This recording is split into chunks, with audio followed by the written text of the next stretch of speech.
جو شخص صبح کی نماز پڑھتا ہے وہ اللہ تعالیٰ کی امان میں ہو جاتا ہے، اللہ تعالیٰ اس کی ضمانت لے لیتا ہے. دو تین ترجمے لوگوں نے کیا الگ الگ علماء نے.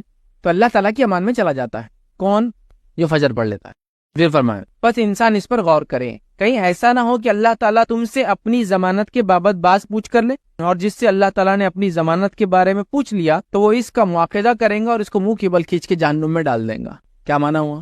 جو شخص نماز پڑھتا ہے فجر کی وہ اللہ کی ضمانت میں چلا جاتا ہے، اللہ کی امان میں چلا جاتا ہے. لوگوں غور کرو ایسے آدمی کے بارے میں، کہیں ایسا نہ ہو کہ تم کچھ اس کے ساتھ ایسا کر لو جو اللہ کی امان اور اللہ کی ضمانت میں ہے، جس کی وجہ سے اللہ تم سے پوچھ کر اور جہنم اٹھا کے پھینک دے.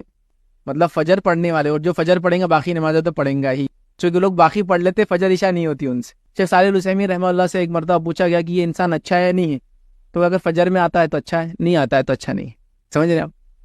چونکہ انہوں نے فجر کو وہ کیا. اسی طرح کسی نے پوچھا کہ ہم فلاں کسی کو قرض دینا دے یا نہ دے، تو کہا فجر میں آتا ہے تو دے دو قرض، نہیں آتا ہے تو مت دو.